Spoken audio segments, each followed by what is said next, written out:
सबीन गौरी साहब हमारे साथ मौजूद है। मैडम, हम कहते हैं कि आईटी को हमने बड़ा प्रमोट करना है, लेकिन इस बजट के अंदर हमने देखा है तो आईटी के ऊपर ही बड़े टैक्सेस लगा दिए गए हैं और ख़ासतौर पे ई कॉमर्स के ऊपर टैक्सेस लगा दिए गए हैं। मतलब जो शख्स जो है घर बैठा होगा, उसे कोई चीज़ मंगवानी है तो उसे ज़्यादा टैक्स पे करना होगा। तो आखिर हम इस चीज़ की हौसला शिकनी क्यों कर रहे हैं? कैशलेस इकॉनमी की तो सपोर्ट किया जाता है। जी बिल्कुल, मेरे ख़्याल में मैंने बजट में अपने जो है वो पॉइंट भी रेज़ किया है कि बात ये है कि हम जो है वो आईटी सेक्टर को और ई कॉमर्स की जो तरफ लोगों का रुझान है उसको जो है प्रमोट कर रहे हैं। इस वक्त तक हम सिर्फ 3 करोड़ आवाम को जो है वो ब्रॉडबैंड वाईफाई की सहूलत दे सकें और मज़ीद हम देना चाहते हैं।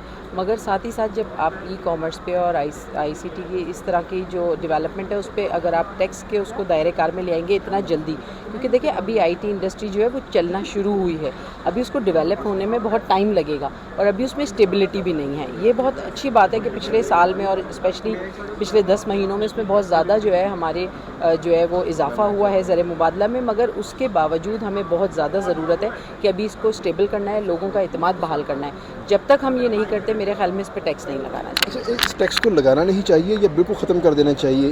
ख़ासतौर पर अगर हम देखते हैं पिछले कुछ अरसे में जितनी भी आईटी इंडस्ट्री थी या ई कॉमर्स के लोग थे, हमने उनको सपोर्ट किया था, उनके बैंक अकाउंट्स जो है ओपन किए थे। लेकिन अब जो है उनको शिकायत सामने आना स्टार्ट हो गई कि बैंक जो है उनकी ट्रांजैक्शन के ऊपर बहुत ज़्यादा कटिंग और डिडक्शन स्टार्ट कर दी है।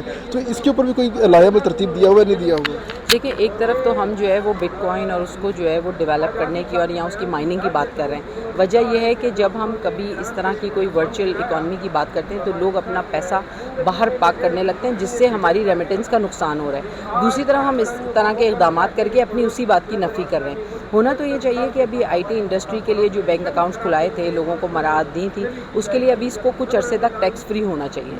जब लोगों का बिज़नेस जो है वो और हुकूमत पे उनका इत्मीनान प्रॉपर तरीके से जो है वो इस्टेब्लिश हो जाए तो उसके बाद आप बिल्कुल टैक्स लगाएं, मगर उससे पहले मुझे लगता है ये क़ब्ल वक्त है। एमक्यूएम क्या इस तजवीज़ को सपोर्ट करती है या इसकी मुखालफत में वोट दे?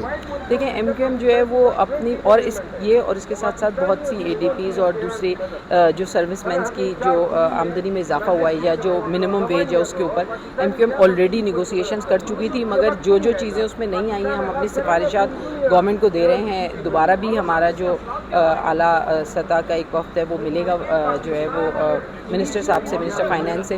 तो उम्मीद है कि हमारी सिफारिशात जो हैं वो उनको जो है वो उसको वेलकम किया जाएगा। बहुत शुक्रिया मैम, थैंक यू। अच्छा, एक